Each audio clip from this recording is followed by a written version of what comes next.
Você acredita que os anjos caminham entre nós? Que em plena estrada, no meio do nada, uma presença divina pode subir no seu caminhão e transformar sua vida para sempre? Eu não acreditava. Até aquela tarde de setembro que mudou tudo. Meu nome é Roberto Silva, tenho 52 anos e há 28 anos rodo as estradas deste Brasil. Nasci em Araraquara, interior de São Paulo, e desde os 24 anos faço dessas rodovias minha casa.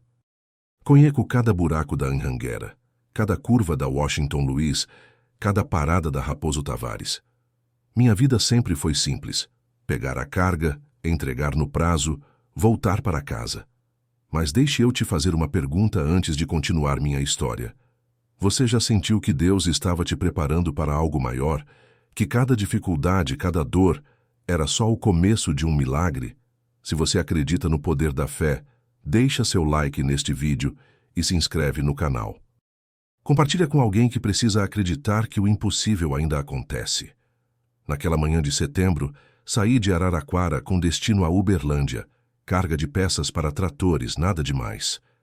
Era uma terça-feira comum, o sol estava forte e eu tinha a expectativa de chegar antes do anoitecer. Dirigia meu Scania azul, o mesmo companheiro de estrada há mais de 10 anos. No retrovisor, balançava uma imagem de São Cristóvão que minha mãe, já falecida, havia me dado.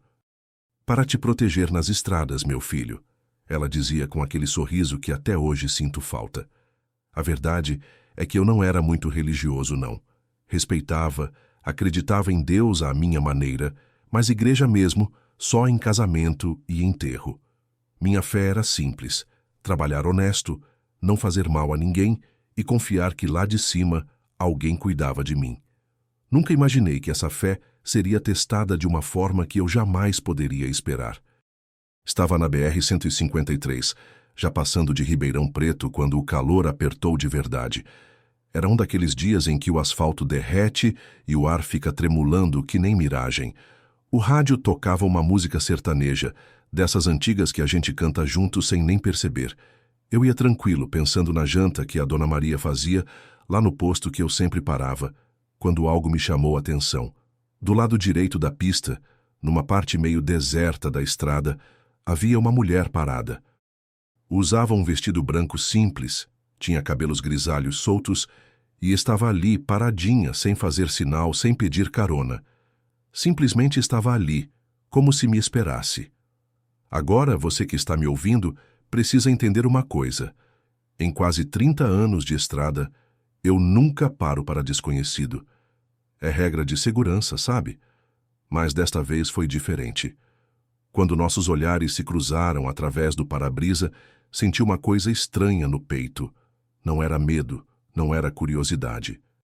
Era como se uma voz lá dentro dissesse: "Para, Roberto, para agora." Diminuí a velocidade e encostei na beira da pista. Abri a janela e gritei: "A senhora está bem? Precisa de alguma coisa?" Ela se aproximou com passos calmos, sem pressa.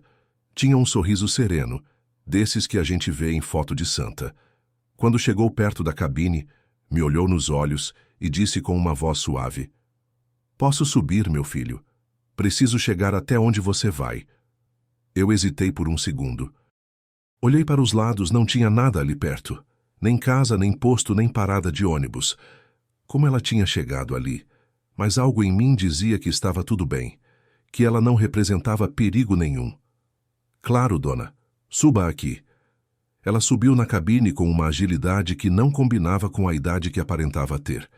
Sentou-se no banco do carona, como se já conhecesse meu caminhão há anos.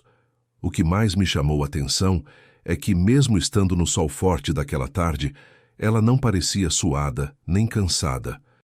Estava fresca, como se tivesse saído de casa naquele instante. "Para onde a senhora vai?" perguntei, voltando para a pista. "Para onde você me levar?" respondeu ela, sempre com aquele sorriso tranquilo. Não era a resposta que eu esperava, mas por algum motivo não me incomodou. Continuamos em silêncio por uns quilômetros. Eu tentava puxar assunto, mas não sabia bem o que falar. Ela ficava ali, quietinha, olhando pela janela como se estivesse vendo coisas que eu não conseguia enxergar. O estranho é que a presença dela na cabine mudou completamente o clima da viagem. Sabe aquela sensação de paz que a gente sente quando está ao lado de alguém que nos faz bem? Era exatamente isso. A dor nas costas que me incomodava há meses tinha desaparecido. O cansaço que sempre sentia nesse horário tinha ido embora. Era como se uma energia boa tivesse tomado conta do meu caminhão. Depois de 1 hora rodando juntos, ela finalmente falou: Roberto, eu quase friei de susto. Não tinha falado meu nome para ela. Como a senhora sabe que eu me chamo Roberto? Ela sorriu daquele jeito sereno dela. Eu sei muita coisa sobre você, meu filho. Sei que você é um homem bom, trabalhador, mas que carrega um peso no coração. Sei que faz tempo que você não conversa direito com seu pai. Sei que sua mãe faz falta todos os dias. Agora eu estava realmente assustado. Como ela sabia dessas coisas? Quem era aquela mulher? Mas ao mesmo tempo, não sentia medo. Era como se ela fosse alguém da família, alguém que me conhecia desde criança. Quem é a senhora? Perguntei com a voz meio embargada. Sou quem sempre esteve com você, Roberto, nos momentos difíceis, nas noites solitárias na estrada, quando você achava que estava sozinho. Nunca esteve. Senti um arrepio subir pela espinha. As palavras dela ecoavam dentro do meu peito de um jeito que eu nunca havia sentido antes. Era como se cada palavra fosse uma chave, abrindo portas que eu nem sabia que existiam dentro de mim.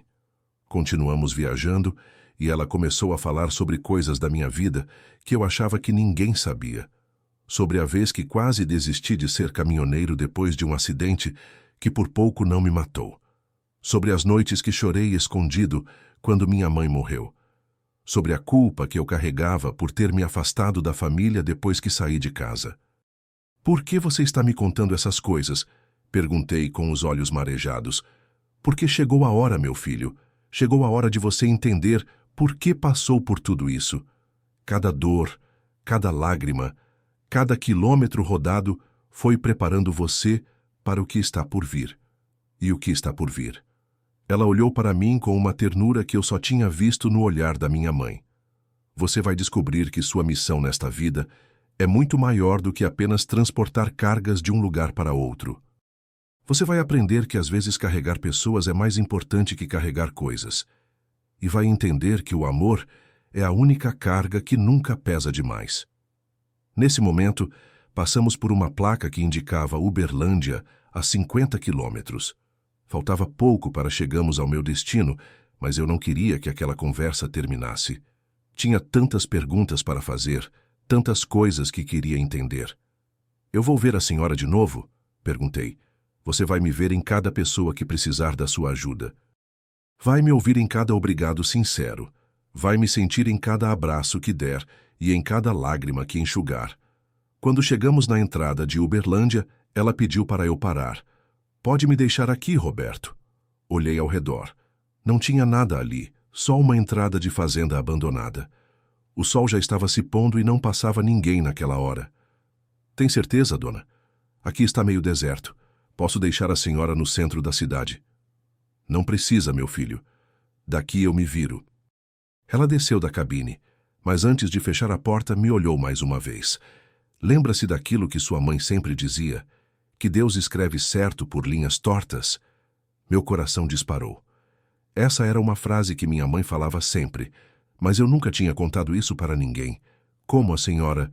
As linhas tortas da sua vida estão se alinhando, Roberto. A partir de agora, você vai entender por que cada curva desse caminho foi necessária. Tenha fé. Ela fechou a porta e começou a caminhar em direção à fazenda. Eu fiquei ali parado, vendo ela se afastar. Quando ela estava a uns 50 metros, uma nuvem passou na frente do sol e por um segundo tudo ficou meio escuro. Quando a luz voltou, ela tinha desaparecido. Desaparecido mesmo. Como se nunca tivesse estado ali.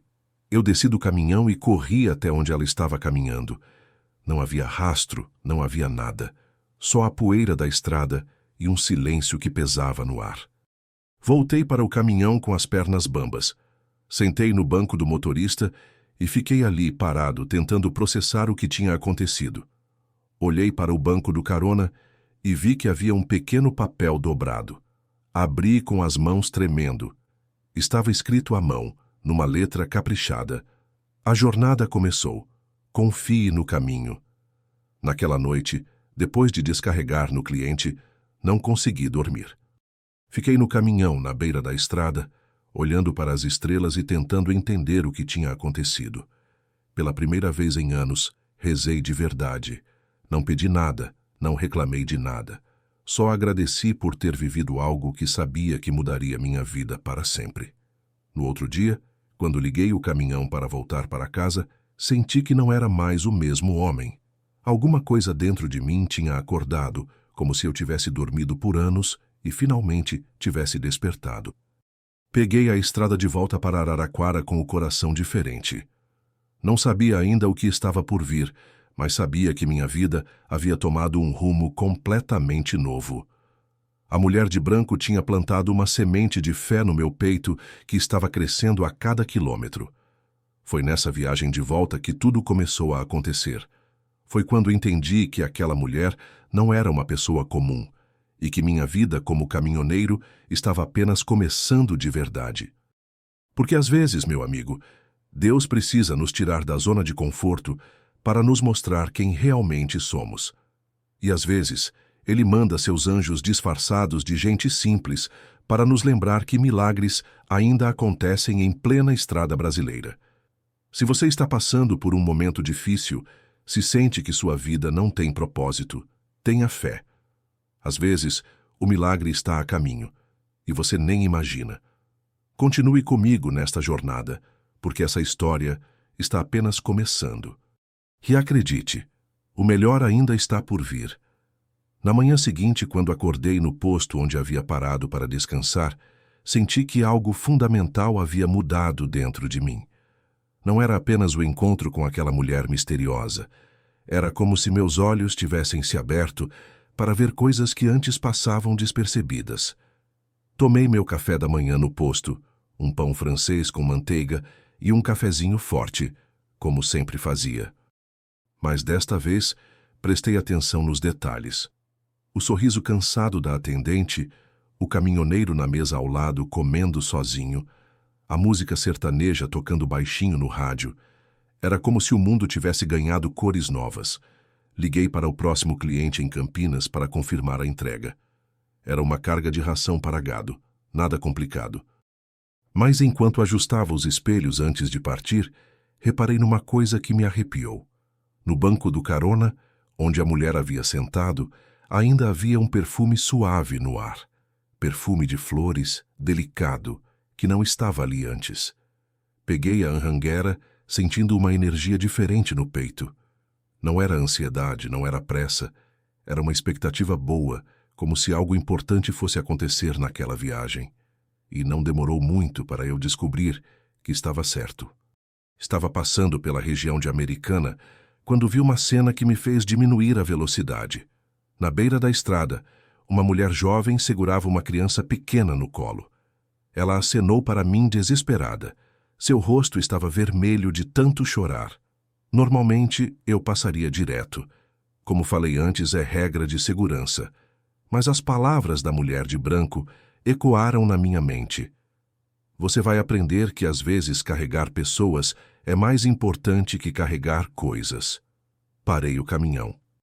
Por favor, senhor, gritou ela correndo em direção à cabine. Meu filho está passando mal, preciso chegar no hospital. A criança nos braços dela estava pálida, com os lábios roxos, respirava com dificuldade. Suba rápido, falei, abrindo a porta. Ela se chamava Fernanda e tinha apenas 19 anos. O menino, Gabriel, de 2 anos, havia começado a passar mal durante a madrugada. Ela não tinha dinheiro para a ambulância, não tinha carro, e o ônibus só passaria dali a 2 horas. O hospital mais próximo fica onde? Perguntei já acelerando. Em Sumaré, senhor. Uns 15 quilômetros daqui. Durante o trajeto, Fernanda chorava e sussurrava orações no ouvido do filho. Gabriel estava cada vez mais molinho, com os olhinhos fechados. Meu coração apertava vendo aquela cena. Vai dar tudo certo, falei, tentando transmitir confiança. Deus não vai abandonar vocês. O senhor acredita mesmo nisso? Perguntou ela com os olhos cheios de lágrimas. Acredito sim. E mais do que isso, Tenho certeza que não foi coincidência eu ter passado por ali naquele exato momento. Chegamos no hospital em tempo recorde. Os médicos atenderam Gabriel imediatamente. Era uma pneumonia grave, mas que, tratada a tempo, não oferecia risco. Fernanda me abraçou chorando de gratidão. Se o senhor não tivesse parado... Ela não conseguiu terminar a frase. Mas eu parei, e não foi por acaso. Antes de eu ir embora, ela tirou uma pequena pulseira do pulso, uma fitinha vermelha simples. É tudo que eu tenho para agradecer agora, mas quero que o senhor leve. É do Senhor do Bonfim. Minha avó sempre dizia que protege quem tem coração bom. Aceitei a pulseira e a amarrei no retrovisor ao lado da imagem de São Cristóvão. Mais um símbolo daquela jornada que estava começando. Saindo do hospital, senti uma sensação estranha, boa. Era como se meu coração tivesse crescido, como se uma parte de mim que estava adormecida tivesse despertado. Pela primeira vez em anos, senti que tinha feito algo realmente importante com minha vida. Continuei viagem para Campinas, mas não conseguia parar de pensar no que havia acontecido. Será que era isso que a mulher de branco quis dizer? Que minha missão era maior do que eu imaginava? Já estava anoitecendo quando fiz a entrega em Campinas. O cliente, seu Antônio, era um pecuarista antigo que eu conhecia há anos. Enquanto conferia a carga, ele notou que eu estava diferente. Roberto, você está com uma cara estranha hoje. Aconteceu alguma coisa? Contei para ele sobre o menino no hospital. Seu Antônio me ouviu em silêncio, balançando a cabeça. Sabe, Roberto, meu pai sempre dizia que Deus usa as pessoas como instrumentos da sua vontade. Às vezes a gente não percebe, mas somos parte de um plano maior.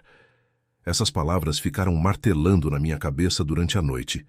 Dormi no caminhão, no pátio da empresa do seu Antônio, e tive sonhos estranhos. Sonhei com a mulher de branco, sonhei com estradas sem fim, sonhei com pessoas me agradecendo por coisas que eu ainda não sabia que ia fazer.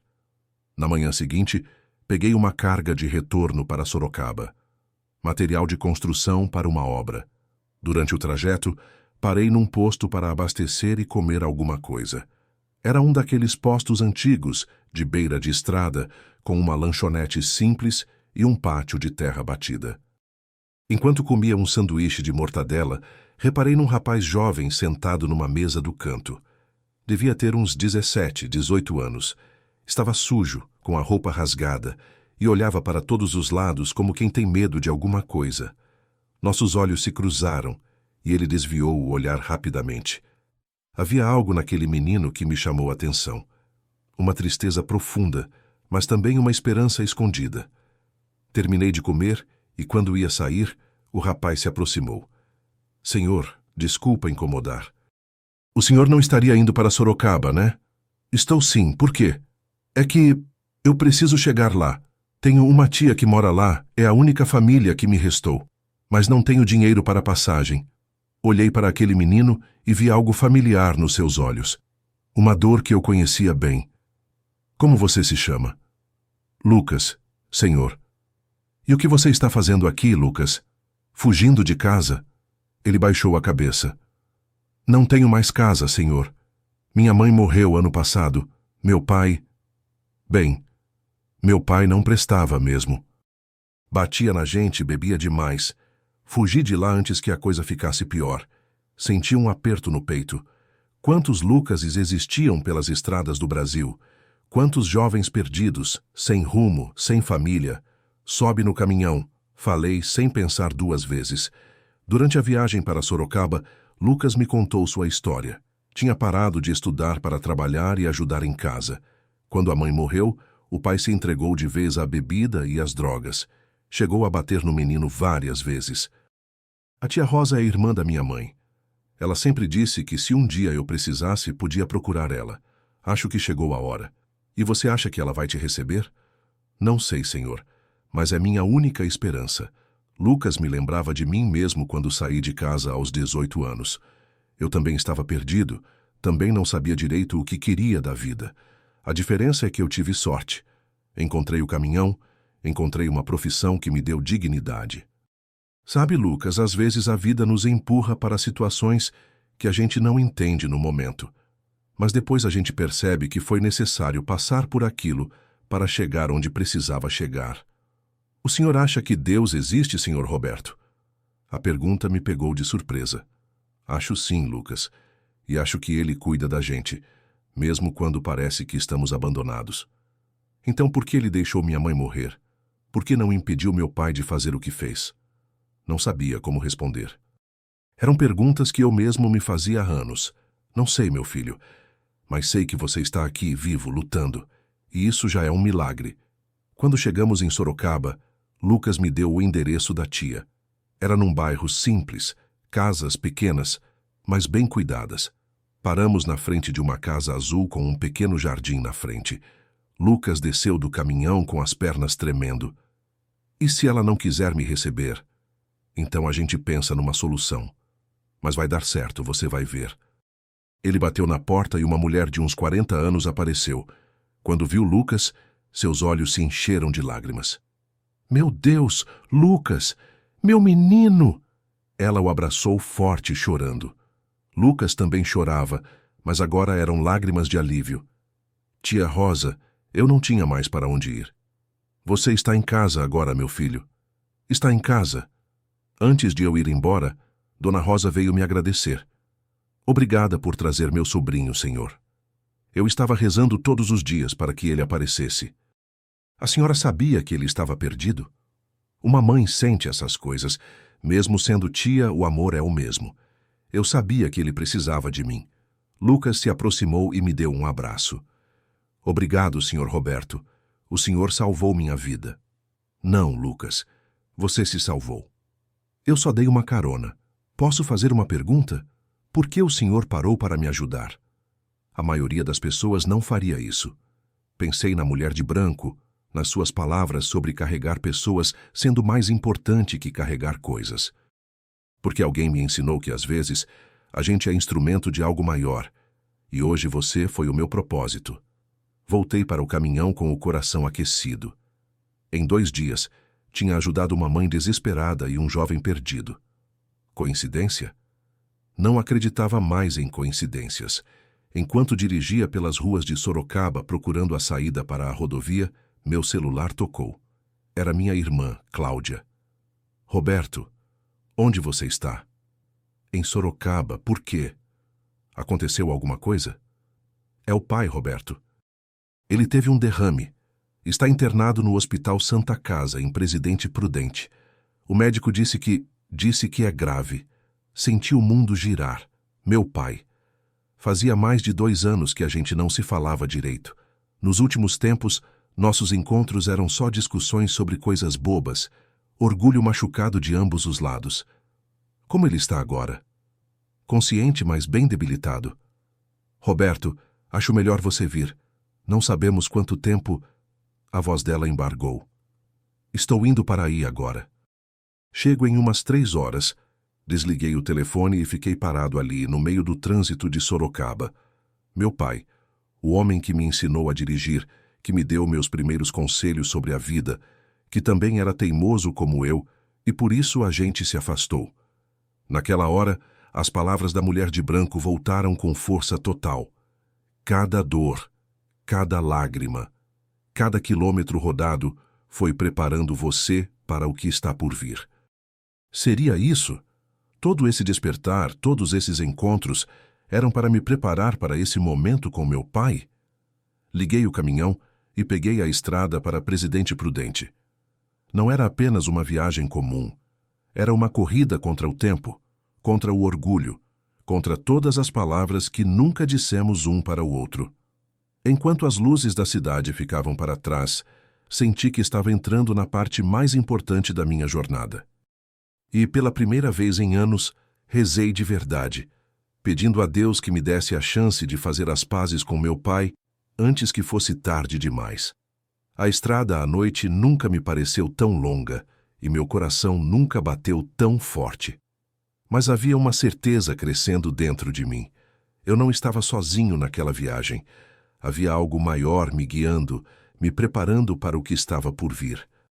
E assim, com o coração dividido entre medo e esperança, segui viagem rumo ao encontro que mudaria minha vida para sempre. A estrada entre Sorocaba e Presidente Prudente nunca me pareceu tão longa. Eram quase 300 quilômetros que eu conhecia de cor, mas naquela noite cada curva parecia eterna. O coração batia descompassado e minha mente não parava de imaginar o que encontraria no hospital. Meu pai, José Roberto Silva, sempre foi um homem forte. Trabalhador rural a vida toda, mãos calejadas, palavras poucas, mas coração grande. Nosso afastamento tinha começado depois da morte da minha mãe, há 5 anos. Cada um lidou com a dor do seu jeito, e no meio dessa dor fomos nos afastando sem perceber. Ele achava que eu deveria ter ficado perto, cuidado dele, assumido a pequena propriedade rural que ele tocava com tanto amor. Eu achava que ele deveria entender que minha vida estava na estrada, que ali eu tinha encontrado meu lugar no mundo. Orgulho ferido de ambos os lados, palavras duras que machucaram, silêncios que doeram mais que qualquer briga. Eram quase meia-noite quando cheguei em Presidente Prudente. O Hospital Santa Casa estava silencioso, com aquela luz amarelada dos corredores vazios da madrugada. Encontrei Cláudia na sala de espera, os olhos vermelhos de tanto chorar. Como ele está? Perguntei, abraçando minha irmã. Estável, mas fraco. O derrame afetou o lado direito. Ele está consciente, mas tem dificuldade para falar. Ele perguntou por mim? Cláudia me olhou com uma tristeza que me partiu o coração. Não parou de perguntar, Roberto. Ficava repetindo seu nome, mesmo com dificuldade. Caminhamos pelo corredor até o quarto. Meu pai estava na cama, ligado a alguns aparelhos, respirando devagar. Quando me viu entrar, seus olhos se iluminaram e ele tentou sorrir. Pai. Consegui falar com a voz embargada. Ele esticou a mão esquerda na minha direção. Quando a segurei, senti o quanto ela estava fria, frágil. Aquelas mãos que um dia me pareceram as mais fortes do mundo, agora tremiam como folhas.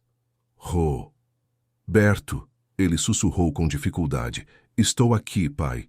Vim assim que soube. Ele apertou minha mão com a força que ainda tinha.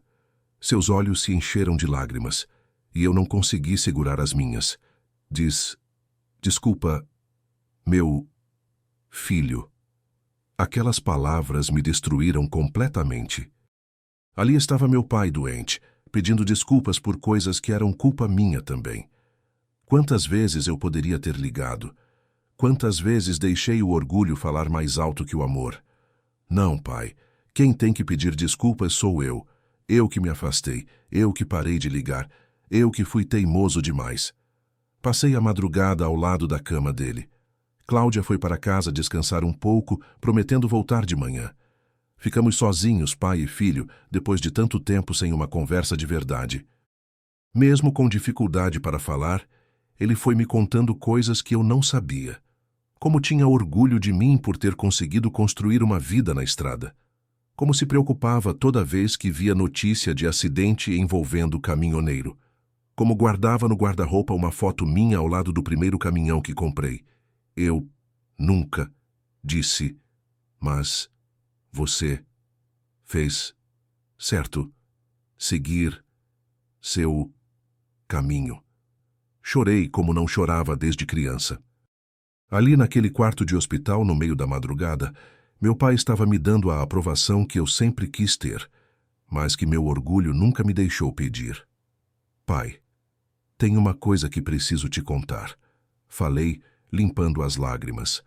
Aconteceram umas coisas estranhas comigo nos últimos dias. Coisas que me fizeram pensar muito sobre a vida, sobre família, sobre o que realmente importa. Contei para ele sobre a mulher de branco, sobre Fernanda e o pequeno Gabriel, sobre Lucas. Ele me escutava em silêncio, com os olhos fixos em mim como se estivesse ouvindo a história mais importante da sua vida. Sabe o que eu acho, pai? Acho que tudo isso aconteceu para me preparar para este momento, para eu estar aqui com o Senhor, para a gente fazer as pazes antes que... Antes, nada. Ele interrompeu com mais firmeza na voz. Você vai continuar ajudando as pessoas. É sua missão. Agora. Suas palavras me arrepiaram. Como ele podia saber? Como podia entender tão rapidamente aquilo que eu mesmo ainda estava descobrindo? O senhor acredita nisso, pai? Que cada pessoa tem uma missão? Ele sorriu, um sorriso fraco, mas verdadeiro. Sua mãe sempre disse que você era especial, que Deus tinha planos grandes para você. Naquele momento, senti a presença da minha mãe no quarto. Não era algo que eu podia ver ou tocar, mas sentia. Era como se ela estivesse ali, abençoando aquele momento de reconciliação entre pai e filho. Amanheceu com meu pai um pouco melhor. O médico disse que o quadro estava estável e que, com fisioterapia e cuidados, ele poderia se recuperar bem. Não seria como antes, mas teria qualidade de vida. Roberto, disse o Dr. Cardoso, um homem já de idade que cuidava da saúde do meu pai há anos. Seu pai é um homem forte, mas sabe o que mais ajudou na recuperação dele? Saber que você estava vindo. Ontem, quando sua irmã falou que você estava na estrada, vi uma força nos olhos dele que não via há muito tempo. Cláudia voltou de manhã com roupas limpas para mim e um café reforçado. Conversamos sobre os cuidados que meu pai precisaria, sobre adaptações na casa, sobre como nos organizaríamos. Roberto, eu posso cuidar dele durante a semana, mas nos fins de semana preciso da sua ajuda. Você pode ficar mais tempo por aqui? Olhei para meu pai, que dormia tranquilo agora, com uma expressão de paz no rosto. Posso sim, Cláudia. Na verdade, acho que preciso reorganizar muita coisa na minha vida. Passei mais 2 dias em Presidente Prudente, vendo meu pai se recuperar aos poucos. Cada pequeno progresso era uma vitória. Quando ele conseguiu falar uma frase inteira sem pausas, quando conseguiu mover os dedos da mão direita, quando sorriu, vendo um programa de televisão que gostava. No 3º dia ele estava bem melhor e insistiu para eu voltar ao trabalho. Vai lá cumprir sua missão, mas promete que volta todo fim de semana. Prometo, pai, e desta vez é uma promessa que vou cumprir. Peguei a estrada de volta para São Paulo com o coração completamente transformado. Não era mais o mesmo homem que havia saído de Araraquara alguns dias atrás. O encontro com a mulher de branco havia plantado uma semente. Os encontros com Fernanda e Lucas a fizeram germinar, e a reconciliação com meu pai a fez florescer completamente. Estava na altura de Assis quando vi, na beira da estrada, um homem idoso com a mão levantada pedindo carona. Ao lado dele havia alguns sacos e uma enxada. Sem pensar 2 vezes, parei. Boa tarde. Para onde o senhor vai? Para Ourinhos, se for possível. Preciso chegar na minha roça antes do escurecer. Era seu Mário, um agricultor de 68 anos que havia perdido o ônibus e não tinha dinheiro para outro. Tinha uma plantação pequena de milho e feijão que cuidava sozinho desde que a esposa morreu. Durante a viagem, seu Mário me contou sobre a luta para manter a terra produtiva, sobre como a agricultura familiar estava cada vez mais difícil, sobre a saudade da esposa que o ajudava em tudo. Sabe, meu filho, às vezes eu penso em desistir, vender tudo e ir morar na cidade com minha filha. Mas aí eu olho para aquela terra e lembro de tudo que ela me deu. Não consigo abandonar. O senhor faz bem, seu Mário. A terra precisa de gente como o senhor. Você acha mesmo? Às vezes parece que ninguém valoriza mais o que a gente faz. Eu valorizo. E tenho certeza que muita gente valoriza também. O que vocês fazem alimenta o país inteiro. Quando chegamos em Ourinhos, seu Mário insistiu para me pagar alguma coisa pela carona. Recusei, mas ele não desistiu. Então aceita isso aqui, disse, tirando da sacola uma espiga de milho verde. Colhi ontem de manhã. Não tem coisa mais gostosa. Aceitei a espiga e a coloquei no painel do caminhão, ao lado da fitinha vermelha de Fernanda e da imagem de São Cristóvão. Mais um símbolo da jornada que estava vivendo. 2 dias depois, estava transportando equipamentos eletrônicos de São Paulo para Ribeirão Preto, quando parei num posto para almoçar. Enquanto comia, ouvi uma conversa na mesa ao lado que me chamou a atenção. Uma mulher jovem falava ao celular, chorando baixinho. Não, mãe, eu não posso voltar para lá. Ele disse que se eu voltar vai ser pior. Preciso sumir por uns tempos, até as coisas se acalmarem. Terminei de comer e, ao passar pela mesa dela, parei. Desculpa incomodar, mas você está precisando de ajuda?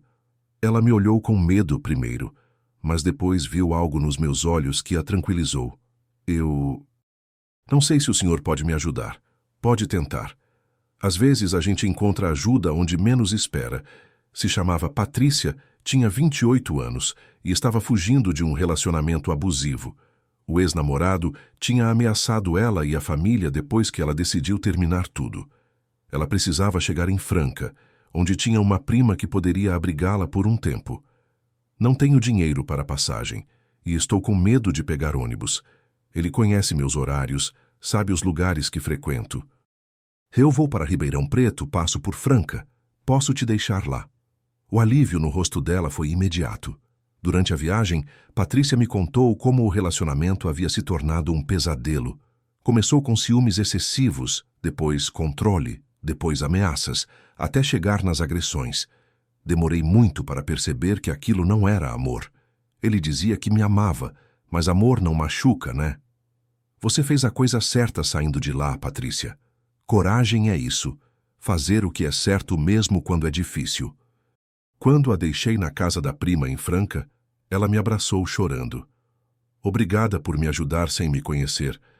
Tem gente boa no mundo ainda. Tem sim. E você vai ficar bem, pode ter certeza. Voltei para o caminhão refletindo sobre quantas Patrícias existiam pelo Brasil. Quantas mulheres presas em relacionamentos abusivos, com medo de pedir ajuda, sem saber para onde correr. Naquela noite, parado num posto na beira da estrada, liguei para meu pai. Sua fala já estava mais clara, mais firme. Como foi seu dia, filho? Contei sobre seu Mário e sobre Patrícia. Ele me ouviu em silêncio e depois disse: Você está mudado, Roberto. Sua voz está diferente. Está mais... não sei como explicar. Mais completa. É verdade, pai. Sinto que estou descobrindo quem eu realmente sou. Sua mãe ficaria orgulhosa. Ela sempre soube que você tinha um coração grande. Desliguei o telefone e fiquei ali, na cabine do caminhão, olhando para as estrelas. Em uma semana, minha vida havia mudado completamente. Não era mais apenas um caminhoneiro transportando cargas. Era alguém que carregava esperanças, que levava ajuda, que conectava pessoas aos seus destinos. As palavras da mulher de branco ecoavam na minha mente. Você vai aprender que, às vezes, carregar pessoas é mais importante que carregar coisas. Agora eu entendia completamente o que ela quis dizer. Cada pessoa que entrava no meu caminhão trazia uma história, uma dor, uma necessidade. E de alguma forma misteriosa, eu estava sempre no lugar certo, na hora certa para ajudar. Será que era isso que chamavam de propósito? Será que todos nós tínhamos uma missão na vida, mas poucos conseguiam enxergá-la? Olhei para o painel do caminhão, cheio de símbolos daquela jornada. A imagem de São Cristóvão, a fitinha do Senhor do Bonfim, a espiga de milho do seu Mário. Cada objeto contava uma história de encontro, de ajuda, de amor. Minha vida havia ganhado um sentido que eu nunca imaginei possível. E o mais incrível, estava apenas começando. Sentia que ainda havia muito pela frente, muitas pessoas para encontrar, muitas vidas para tocar. Pela primeira vez em 52 anos, eu sabia exatamente qual era meu lugar no mundo. E esse lugar não era geográfico, era emocional, espiritual. Meu lugar era onde quer que alguém precisasse de ajuda, onde quer que uma alma perdida precisasse encontrar seu caminho. Fechei os olhos e agradeci. A mulher de branco, a Deus, ao destino, a tudo que havia conspirado para me mostrar quem eu realmente era. Amanhã seria um novo dia, uma nova estrada, novos encontros, e eu estaria pronto para todos eles. As semanas que se seguiram foram as mais intensas da minha vida. Era como se o universo tivesse aberto uma porta, e do outro lado havia uma fila infinita de pessoas esperando por ajuda. Cada viagem trazia um novo encontro, uma nova história, uma nova oportunidade de fazer a diferença. Minha rotina havia mudado completamente. Antes, eu escolhia as cargas apenas pelo valor do frete e pela facilidade da rota. Agora era diferente. Às vezes, aceitava trabalhos que nem eram tão lucrativos, mas que me levavam por caminhos onde eu sentia que deveria estar. Era uma terça-feira de outubro quando peguei uma carga de fertilizantes em Paulínia, com destino a Bauru. Uma rota tranquila, que eu já havia feito centenas de vezes, mas nada mais era comum na minha vida. Estava passando pela altura de Piracicaba quando vi, na rodovia Anhanguera, os destroços de um acidente que havia acabado de acontecer. 2 carros colidiram, a ambulância ainda não havia chegado e havia pessoas feridas espalhadas pelo asfalto. Parei o caminhão no acostamento e corri para ajudar. Um dos carros tinha uma família inteira, pai, mãe e 2 crianças pequenas. O pai estava consciente, mas com o braço claramente quebrado. A mãe tinha um corte na testa e sangrava muito. As crianças choravam desesperadas. Do outro carro, um rapaz jovem, aparentemente sozinho, estava desacordado ao volante. "Alguém já chamou a ambulância?" Gritei para as outras pessoas que haviam parado. "Já chamaram, mas vai demorar uns 20 minutos", respondeu um motorista. Corri até meu caminhão e peguei o kit de primeiros socorros que sempre carregava. Comecei a estancar o sangramento da mulher com gaze e pressão, enquanto conversava com as crianças para acalmá-las. "Como vocês se chamam?" Perguntei para as meninas que pareciam ter uns 5 e 7 anos. "Eu sou Júlia e ela é a Marina", respondeu a mais velha, ainda chorando. "Júlia e Marina, vocês são muito corajosas. A mamãe e o papai vão ficar bem, tá? O titio aqui vai cuidar de vocês até a ambulância chegar." Nesse momento, o rapaz do outro carro começou a se mexer. Corri até ele. "Calma, não se mova muito. Você bateu a cabeça. Como você se chama?" "Diego." Ai, minha cabeça. As outras pessoas. "Estão bem? Estão vivas e é isso que importa. Você se lembra do que aconteceu? Acho que cochilei no volante. Meu Deus, eu podia ter matado uma família inteira." Diego começou a chorar, não de dor física, mas de uma culpa que eu conhecia bem. A culpa dos erros que quase custam vidas. "Escuta aqui, Diego. Acidentes acontecem. O importante é que todo mundo vai sair dessa. Você vai aprender com isso e vai ser mais cuidadoso.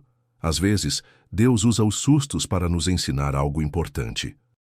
Quando as ambulâncias chegaram, fiquei até ter certeza de que todos estavam sendo bem atendidos. A família foi levada para o hospital de Piracicaba, ferimentos sem gravidade. Diego foi para o mesmo hospital, apenas para fazer exames de precaução. Antes de ir embora, Júlia, a menina mais velha, veio até mim. "Titio, obrigada por cuidar da gente.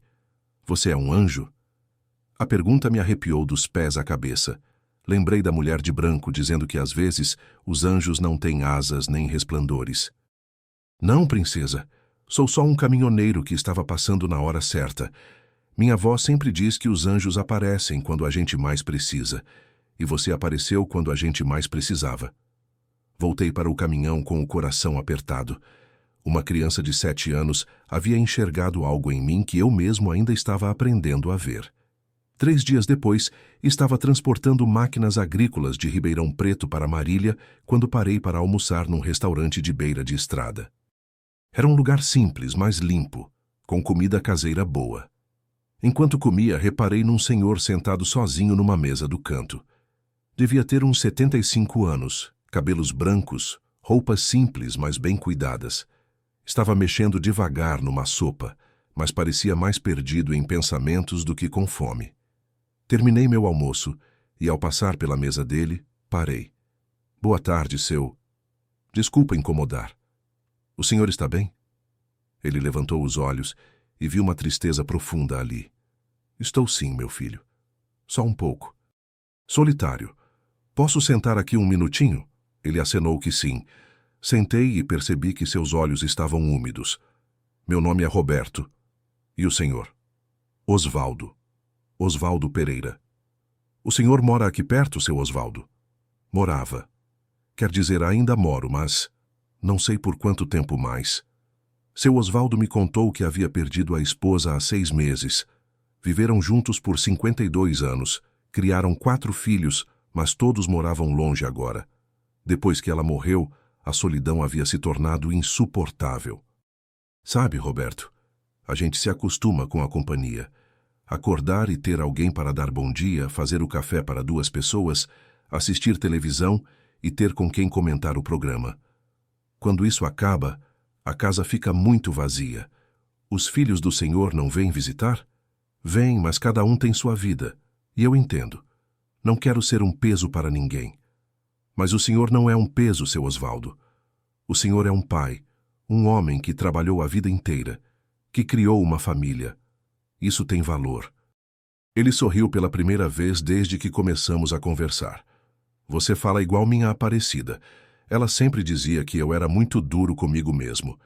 Passamos quase 2 horas conversando. Seu Osvaldo me contou sobre os 30 anos que trabalhou numa fábrica de móveis, sobre os netos que adorava, mas via pouco, sobre os sonhos que tinha realizado e os que ficaram pelo caminho. Quando fui embora, peguei um papel e anotei meu número de telefone. Seu Osvaldo, toda vez que eu passar por aqui, vou dar uma passadinha para tomarmos um café. E se o senhor quiser conversar qualquer dia, é só ligar. Às vezes a gente precisa de alguém para ouvir, né? Ele pegou o papel com as mãos tremendo de emoção. Fazia muito tempo que alguém não demonstrava interesse na vida de um velho como eu. Obrigado, Roberto. Imagina, seu Osvaldo. Nós, homens de estrada, temos que cuidar uns dos outros. 2 semanas depois, meu telefone tocou numa madrugada. Era seu Osvaldo. Roberto, desculpa ligar neste horário, mas eu não estava conseguindo dormir. Não precisa pedir desculpa, seu Osvaldo. Estou aqui. O que aconteceu? Nada demais. Só solidão mesmo. Às vezes, ela aperta no peito que nem angina. Conversamos por 1 hora. Ele me contou sobre um sonho que teve com a esposa, sobre como ainda colocava 2 pratos na mesa por hábito, sobre a saudade que machucava. A partir daquele dia, seu Osvaldo passou a me ligar toda semana. Sempre no mesmo horário, sempre com a mesma necessidade. Alguém para ouvir, alguém que se importasse. Foi numa dessas conversas que ele me contou uma novidade. Roberto, sabe o que eu fiz? Comecei a frequentar um grupo da terceira idade na igreja. Tem outros viúvos lá e a gente se ajuda. Foi você que me deu essa ideia quando disse que nós, homens de estrada, temos que cuidar uns dos outros. Meu peito se encheu de alegria. Seu Osvaldo havia encontrado sua tribo, seu lugar no mundo novamente. Enquanto isso, os encontros continuavam. Numa viagem para Santos, ajudei um jovem músico chamado André, que estava indo para São Paulo tentar a vida artística. Ele tinha apenas uma guitarra velha e uma mochila com 2 mudas de roupa. Minha família acha que eu sou louco, me contou durante a viagem. Larguei a faculdade de administração para seguir um sonho que eles acham impossível. E você, André? O que você acha? Eu acho que se eu não tentar, vou me arrepender pelo resto da vida. Prefiro falhar tentando do que nunca saber se daria certo. Deixei André na Estação da Luz, no centro de São Paulo. Antes de descer, ele me deu um CD que havia gravado de forma independente. É o primeiro CD que eu lanço. Quero que você seja uma das primeiras pessoas a ter. 2 meses depois, André me ligou. Havia conseguido um contrato com uma gravadora pequena e estava gravando seu primeiro álbum profissional. Roberto, lembra quando você disse que às vezes a gente precisa de fé para dar o primeiro passo? Pois é, foi isso que mudou tudo para mim. Cada história dessas me transformava um pouco mais. Não eram apenas pessoas que eu ajudava, elas também me ajudavam. Me ensinavam sobre coragem, sobre sonhos, sobre resistência. Numa tarde de novembro, estava voltando de uma entrega em Campinas, quando vi algo que me fez parar imediatamente. Na beira da estrada havia uma mulher jovem com uma criança pequena no colo. Ela não pedia carona, apenas estava ali, parada, com uma expressão de desespero no rosto. Parei e desci do caminhão. Senhora, está tudo bem? Ela olhou para mim e desabou a chorar. Meu carro quebrou há 3 horas. Minha filha está com febre alta e eu preciso chegar no hospital. Já liguei para todo mundo, mas ninguém pode vir me buscar. A menina no colo dela estava mesmo febril, com os olhinhos vermelhos e respiração ofegante. Vamos para o hospital agora. Qual é o mais próximo? O de Americana. Fica a uns 20 quilômetros daqui. Durante o trajeto, a mulher, que se chamava Carla, me contou que era mãe solteira. Trabalhava como enfermeira e estava voltando do trabalho quando o carro quebrou. Eu estava rezando para que alguém parasse. Quando vi seu caminhão, tive certeza de que minhas orações foram ouvidas. No hospital, os médicos atenderam a pequena Sofia imediatamente. Era uma infecção de garganta, nada grave, mas que precisava de medicação urgente. Enquanto esperávamos o resultado dos exames, Carla me disse algo que mexeu comigo. Sabe, Roberto, eu trabalho há 10 anos como enfermeira. Já vi muita coisa neste mundo, mas ultimamente ando desacreditada das pessoas. Tanta maldade, tanta indiferença. Você me devolveu a fé na humanidade. Não fui eu, Carla. Foi Deus que me colocou no seu caminho. Então Deus usa caminhoneiros como anjos da guarda? Sorri, lembrando da pequena Júlia fazendo a mesma pergunta. Acho que Deus usa quem está disponível. Naquela noite, dirigindo de volta para casa, refleti sobre tudo o que havia acontecido nas últimas semanas. Cada pessoa que havia encontrado, cada vida que havia tocado, cada história que havia escutado, tudo parecia fazer parte de um plano maior. Meu telefone tocou. Era meu pai. Oi, filho. Como foi seu dia? Intenso, pai. Muito intenso. Às vezes sinto que estou vivendo 3 vidas em uma só. É assim mesmo quando a gente encontra nosso propósito. A vida fica mais cheia, mais significativa. Pai, posso fazer uma pergunta? O senhor sempre soube que eu tinha essa coisa de ajudar as pessoas? Ele riu do outro lado da linha. Roberto, quando você tinha uns 8 anos, trouxe para casa um cachorro machucado que achou na rua.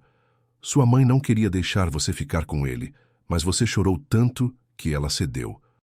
Você cuidou daquele animal até ele sarar completamente.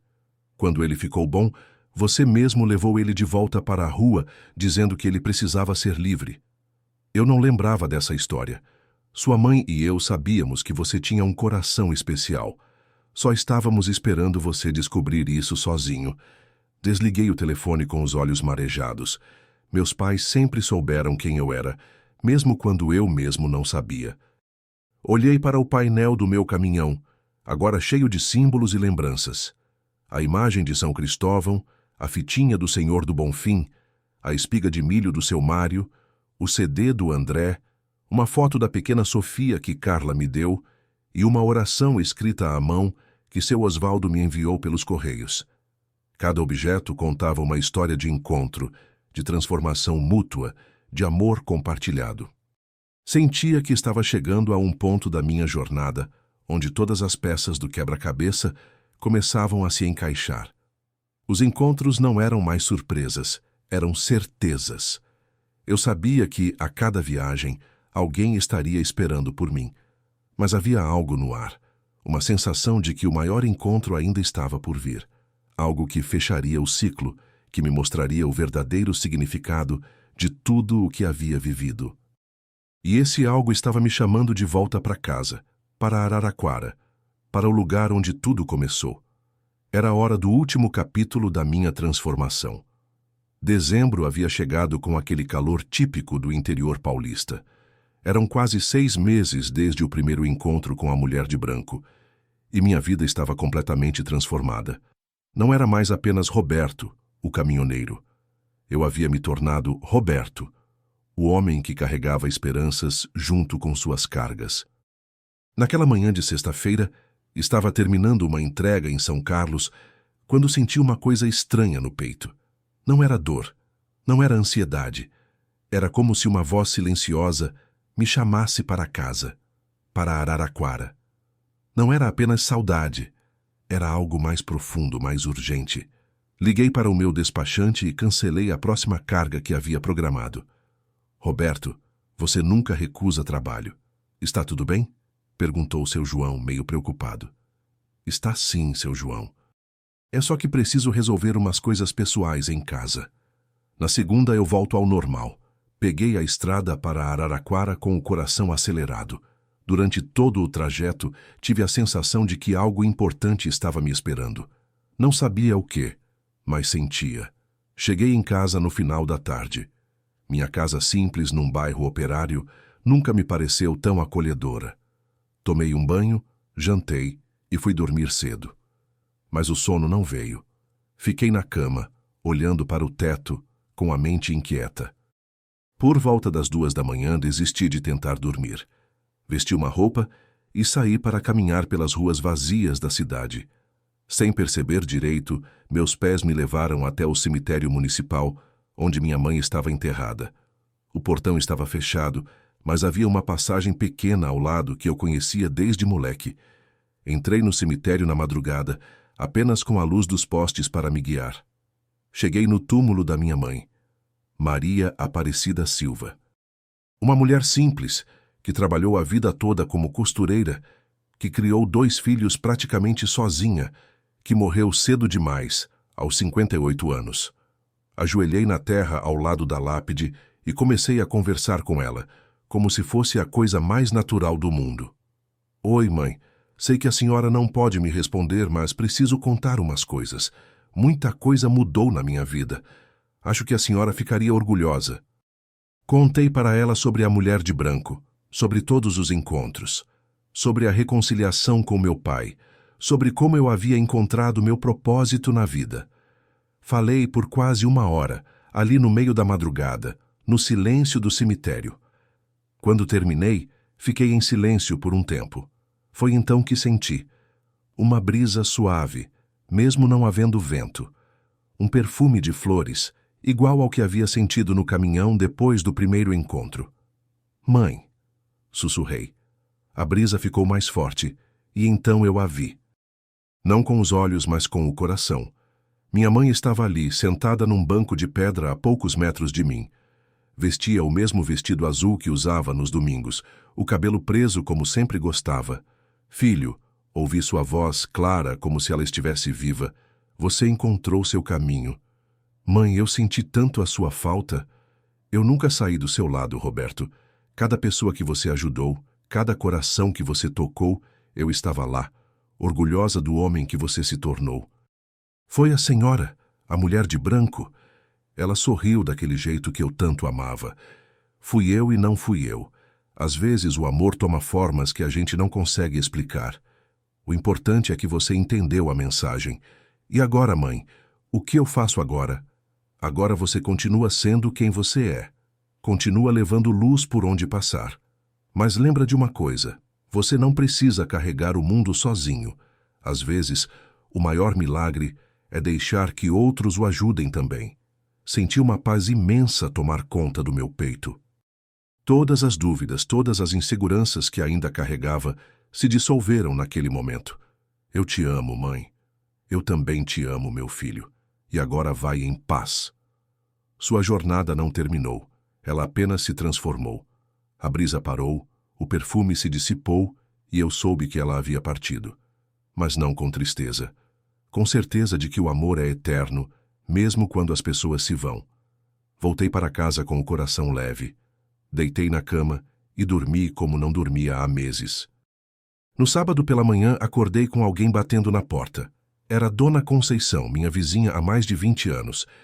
Roberto, desculpa incomodar, mas você pode me fazer um favor? Claro, Dona Conceição. O que a senhora precisa? É meu neto, o Pedrinho. Você lembra dele? Ele está meio perdido na vida, sem rumo. Anda com umas amizades ruins. Eu estava pensando, você não poderia conversar com ele? Ele sempre teve admiração por você. Pedrinho tinha 16 anos.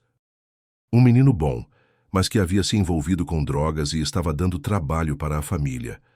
Conversamos por 2 horas no quintal da casa da Dona Conceição. Tio Roberto, ele me chamava assim desde pequeno. Todo mundo fala que eu não tenho jeito, que vou acabar mal. E você, Pedrinho, o que você acha? Eu queria mudar, mas não sei como. Parece que já cavei um buraco muito fundo. Sabe qual é a diferença entre um buraco e um poço, Pedrinho? O buraco você cava para baixo. O poço você cava para encontrar água. Às vezes a gente acha que está cavando um buraco, mas na verdade está procurando a água da vida. Ofereci para Pedrinho me acompanhar numa viagem, apenas uma, para ele ver o mundo além dos muros da cidade.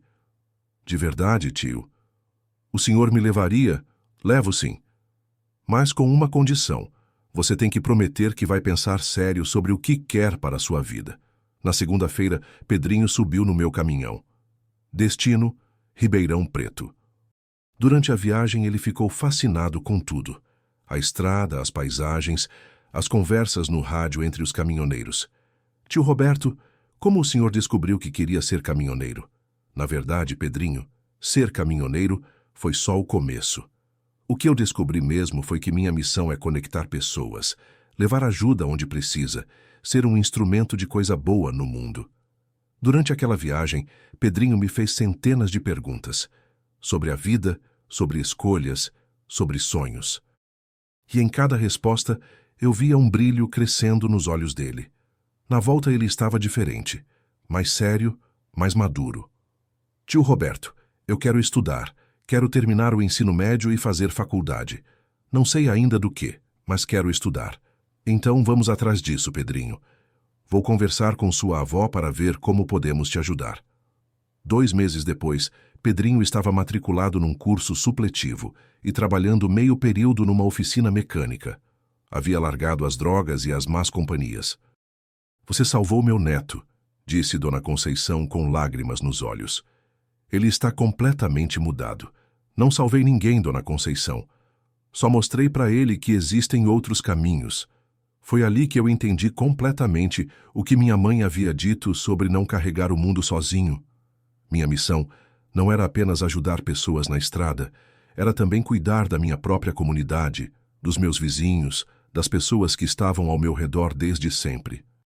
Comecei a me envolver mais com a vida da cidade. Participei de campanhas de doação para famílias carentes. Ajudei a organizar um grupo de apoio para pessoas em situação de rua. Usando meu caminhão, transportei doações para comunidades necessitadas da região. Uma tarde, estava organizando uma campanha de agasalhos na igreja do bairro quando senti uma presença familiar. Virei e vi sentada no último banco uma mulher de vestido branco, a mesma que havia mudado minha vida meses atrás. Meu coração disparou. Terminei rapidamente o que estava fazendo e me aproximei dela. Você veio me buscar? Perguntei meio sem graça. Ela sorriu daquele jeito sereno que eu conhecia. Vim ver como você está, e estou muito orgulhosa. De quê? De como você compreendeu que ser um anjo não é sobre ter asas ou poderes especiais. É sobre escolher, todos os dias, ser luz na vida de alguém. E agora? O que acontece agora? Agora nada acaba e tudo continua. Você vai seguir sendo quem você é. Vai continuar ajudando na estrada, na sua cidade, onde quer que esteja. A diferença é que agora você sabe quem você é. Eu vou te ver de novo? Você me vê todos os dias, Roberto, no sorriso de cada pessoa que você ajuda, no obrigado sincero de cada alma que você toca, no brilho nos olhos de cada vida que você transforma. Eu não sou uma pessoa, eu sou o amor em ação. Ela se levantou e caminhou em direção à porta da igreja. Antes de você ir, eu disse, posso saber seu nome? Ela parou e se virou para mim. Você já sabe meu nome, Roberto. É o mesmo nome de todos nós quando escolhemos amar sem esperar nada em troca. E com essas palavras, ela saiu da igreja e desapareceu na luz do fim de tarde. Fiquei ali, no silêncio da igreja, processando tudo o que havia vivido. Não era o fim de uma jornada, era o início de uma nova forma de viver.